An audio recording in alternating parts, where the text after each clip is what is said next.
ప్రియ దేవుని బిడ్డలారా, యోబు గ్రంథం 4-5 అధ్యాయాలు 1 వచనం నుండి తేమానీయుడైన ఎలీఫజు ఈలాగు ప్రత్యుత్తరమిచ్చాడు.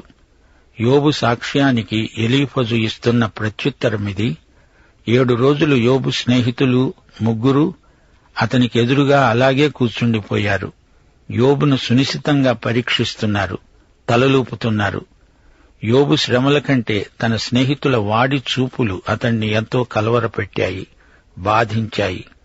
యోబే మొదట మాట్లాడాడు. యోబు మాటల్లో నిరాశావాదం ద్యోతకమవుతోంది. ఇప్పుడు 3 స్నేహితులు వరుసగా మాట్లాడబోతున్నారు. మొదటివాడు ఎలీఫజు, రెండోవాడు బిల్దదు, ఆ తరువాత జోఫరు. ఈ 3 పేర్లకు అర్థాలేమిటో మీరు తెలుసుకోవడం మంచిది. ఎలీఫజు అంటే దేవుడే బలం, దేవుడే మేలిమి బంగారం అని కూడా అర్థమొస్తుంది. బిల్దదు అంటే వివాదపుత్రుడు. ఇతనిది నీచబుద్ధి. తర్క వితర్కాలంటే ఇతనికి ఆసక్తి మెండు. మోటు మనిషి, మొరటు మాటలు. కుండ బద్దలు కొట్టినట్లే పెళుసుగా ఉంటాయి ఇతని మాటలు. ఇతని వాగ్ధోరణి విమర్శనాత్మకమైనది, వివాదాస్పదమైనది. జోఫరు అంటే పిచ్చుక. పిచ్చుకలాగా కిచకిచమంటాయి ఇతని మాటలు. యోబు మీద నిరాధారమైన నిందారోపణలు చేస్తాడు. ఈ మిత్రత్రయం యోబు సమస్యను చర్చిస్తూ ఉపన్యాసాలు దంచుతున్నారు. యోబు వీరికి జవాబులు చెప్తున్నాడు. వీరి ఉపన్యాసాలన్నీ మానసికమైన సాముగరిడీలు మాత్రమే. ఆ రోజుల్లో ఇలాంటి చర్చావేదికలు పలుచోట్ల నిర్వహించబడుతూ ఉండేవి. ఈ 3 మాట్లాడుతూ ఉంటే ఇదంతా ఒక వేదాంత గోష్ఠిలాగా ధ్వనించింది.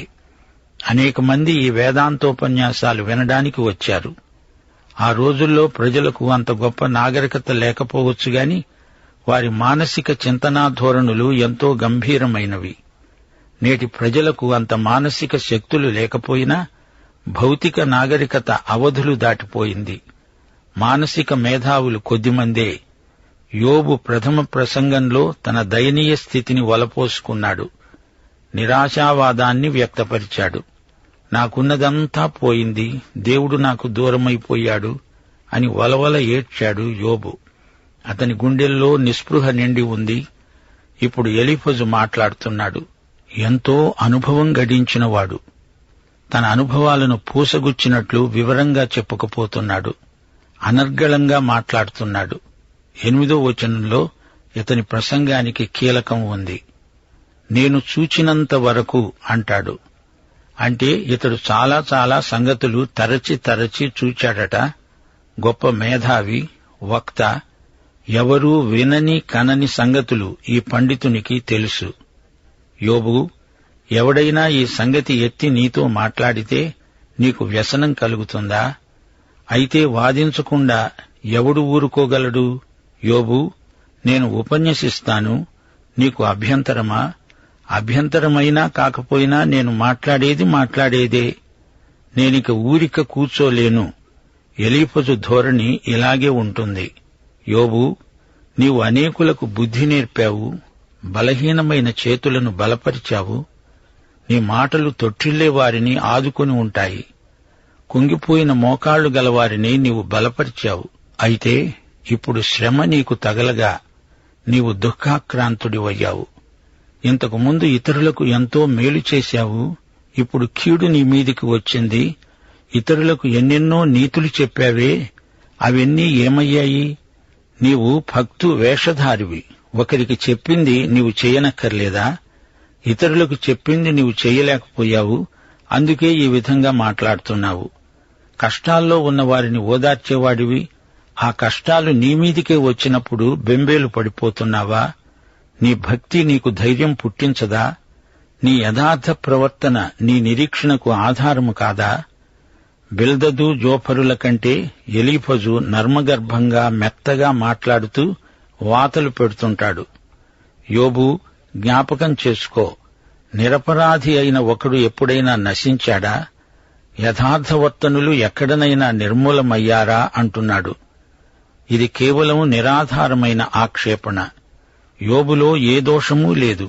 యోబును ఈ స్నేహితుడు అపార్థం చేసుకుంటున్నాడు. దేవుడే యోబును గురించి మంచి సాక్ష్యం పలికాడు గదా. ఎలీఫజుకు దేవుడెవరో తెలిసి ఉంటే గదా. దేవునికి దేవుని బిడ్డకు మధ్య వ్యవహారాన్ని తీర్చడానికి మనుషులలో ఎవరూ సరైన మధ్యవర్తులు కాజాలరు. దేవుడొక్కడే, దేవునికి మనుష్యులకు మధ్యవర్తి ఒక్కడే.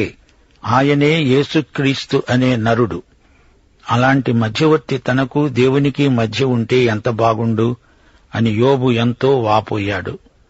1 తిమోతి 2:5 అప్పటికి యోబుకు తెలియదు. ఈ రోజున మనం యేసుక్రీస్తు ద్వారా దేవుని వద్దకు నిరభ్యంతరంగా చేరగలం. నేను చూచినంత వరకు అక్రమమును దున్ని కీడును విత్తేవారు దాన్నే కోస్తారు. యోబు, నీలో ఏదో రహస్య పాపమున్నది. అదేమిటో చెప్పకుండా నీవు దాచిపెడుతున్నావు. నీవు విత్తిందే కోస్తావు. దేవుడు ఊదగా వారు నశిస్తారు. ఆయన కోపాగ్ని శ్వాసము వలన వారు లేకుండా పోతారు. ఇక్కడ ఎలీఫజు తప్పు మాట్లాడుతున్నాడు. దేవుడు తన బిడ్డలను శిక్షిస్తాడు గాని నాశనం చెయ్యడు. సింహగర్జన, క్రూర సింహపు శబ్దము నిలిచిపోతాయి. కొదమ సింహముల కోరలు విరిగిపోతాయి. ఎరలేనందున ఆడు సింహము నశిస్తుంది.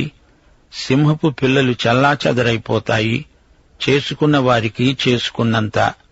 నీ గతి కోరలు విరిగిన సింహంలాగే ఉంది. 12 నాకొక మాట రహస్యంగా తెలుపబడింది. నా చెవిలో ఒకడు గుసగుసలాడినట్లుగా అది నాకు వినపడింది. గాఢ నిద్ర మనుష్యులకు వచ్చే సమయంలో రాత్రి కలల వలన పుట్టే తలంపులలో అది కలిగింది. భయము, వణుకు నాకు కలిగాయి. అందువలన నా ఎముకలన్నీ కదిలాయి. నాకు కలిగిన దర్శనం గొప్ప మర్మం.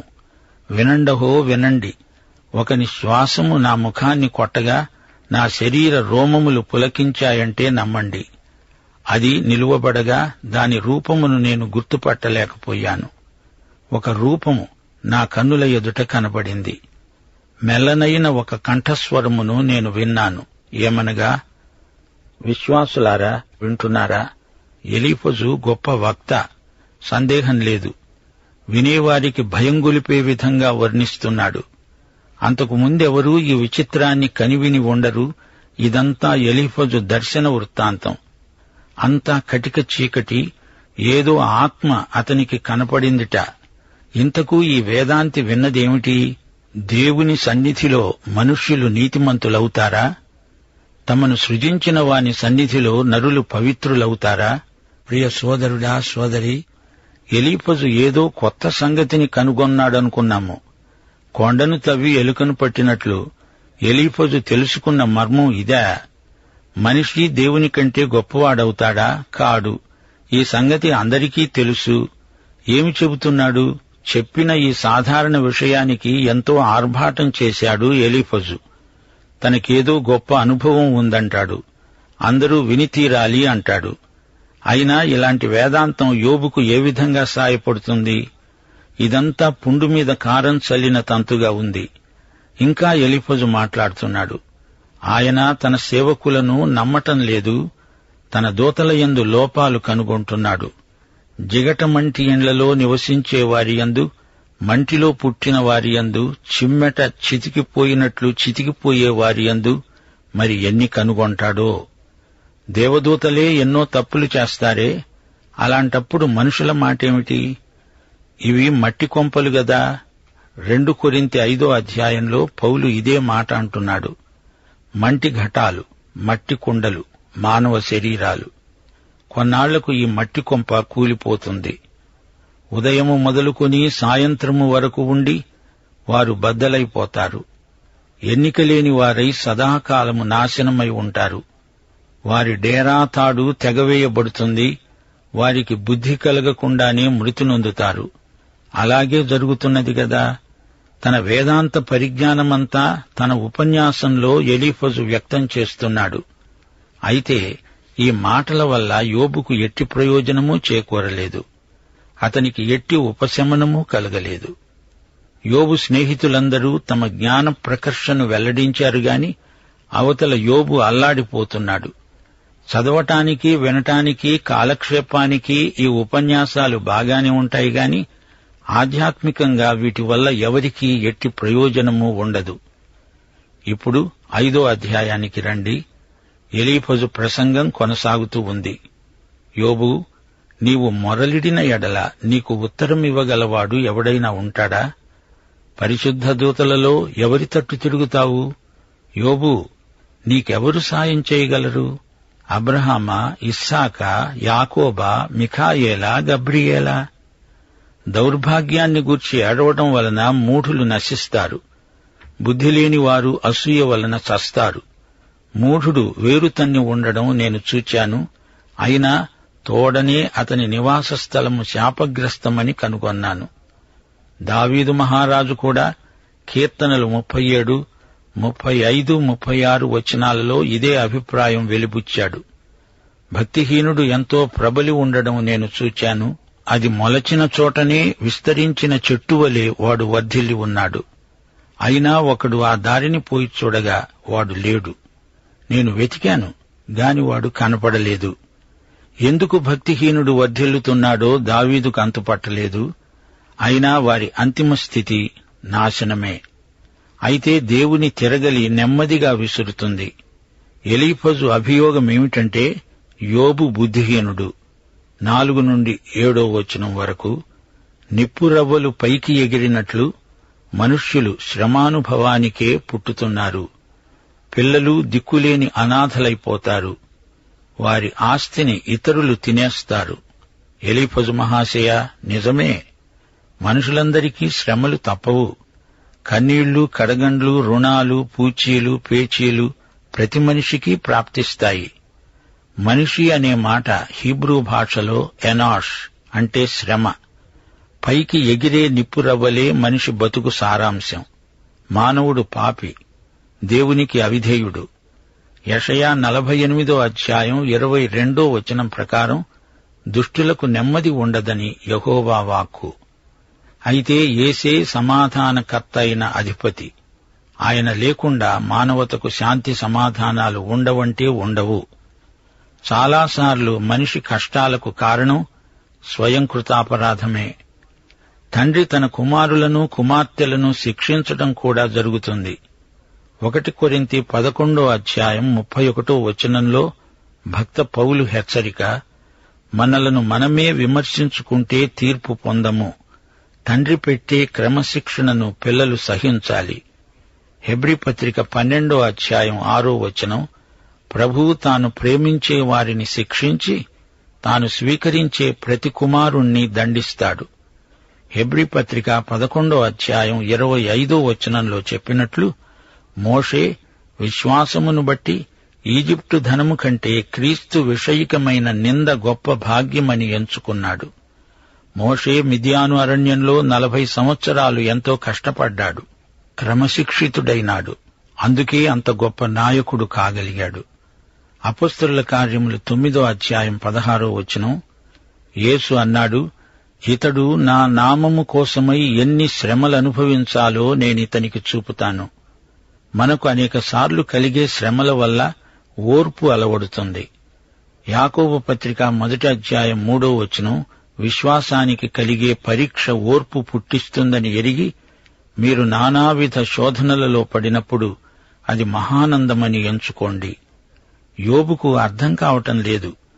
ఈ శ్రమల వల్ల అతని ఆధ్యాత్మిక శీలం ఎంతో మెరుగుపడుతుంది.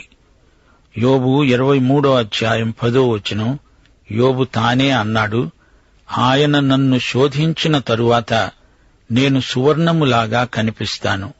ఇది అక్షరాలా నిజం. ఎలీఫజు చెప్పింది వాస్తవం. నరుడు శ్రమానుభవానికి పుట్టాడు. 8వ వచనం, దేవుణ్ణి ఆశ్రయించాలి, వ్యాజ్యం దేవునికే అప్పగించాలి. పరిశోధింపజాలని మహాకార్యములు, లెక్కలేనన్ని అద్భుత క్రియలు చేస్తాడు దేవుడు. వర్షం కురిపించి నీళ్లు ప్రవహింపచేసేవాడు ఆయనే. దీనులను ఉన్నత స్థలాలలో ఉంచుతాడు. దుఃఖపడే వారిని క్షేమానికి లేవనెత్తుతాడు. వంచకుల పన్నాగాలను ఉపాయాలను ఆయన భంగపరుస్తాడు. లోకజ్ఞానులను వారి కృత్రిమాలలో దేవుడు పట్టుకుంటాడు. కపటుల ఆలోచనలను తల్లకిందులు చేస్తాడు. పగలే వారికి అంధకారం తారసిల్లుతుంది. దరిద్రులను ఆయన రక్షిస్తాడు. బీదలకు నిరీక్షణ కలుగుతుంది. అక్రమము నోరు మూసుకుంటుంది. అవును, దేవుడు ఎంతైనా నమ్మదగినవాడు, న్యాయశీలి. అయితే ఎలీఫజు ఉపన్యాసం ఎవరికోసం? యోబు అసలు సమస్య ఏమిటి? యోబు మాట్లాడుతున్నదేమిటి? సందర్భానికి సంబంధించిన మాటలు కావివి. 17వ వచనం, దేవుడు గద్దించే మనుష్యుడు ధన్యుడు. కాబట్టి సర్వశక్తుడైన దేవుని శిక్షను తృణీకరించకు. ఎలీఫజు చెప్పింది నిజమే కాని అది యోబుకు వర్తించదు. దేవుడు గాయపరిచి గాయానికి కట్టుకడతాడు. ఆయన చేతులే స్వస్థపరుస్తాయి. 6 బాధలలో నుండి ఆయన నిన్ను విడిపిస్తాడు. 7 బాధలు కలిగినా నీకు ఏ కీడు తగలదు. ఈ వేదాంతి 6, 7 అంకెలు వాడుతున్నాడు. 7 అంటే సంపూర్ణం, అంటే శ్రమల వేదాంతం ఇతనికి పూర్తిగా తెలుసుట. 7 బాధల నుండి విడుదల. 1 కరువు, 2 యుద్ధం, 3 పదునైన నోటి మాట నాలుక, 4 ప్రకృతి వైపరీత్యాలు ప్రళయం, 5 వన్యమృగాలు, 6 దొంగలు దోపిడిగాండ్రు, 7 మరణం. యోబు, ఈ సంగతి మేము పరిశోధించి చూచాము అంటున్నాడు ఎలీఫజు. శుష్క వేదాంతం, శూన్యహస్తం. పాఠం ఇంతటితో సమాప్తం. ప్రభు అయిన యేసుక్రీస్తు వారి దివ్యకృప, తండ్రి అయిన దేవుని పరమ ప్రేమ, పరిశుద్ధాత్మ యొక్క అన్యోన్య సహవాసము, సమాధానము, సంతోషము మనకు ఇప్పుడు ఎల్లప్పుడూ సదాకాలము తోడై ఉండునుగాక. ఆమేన్.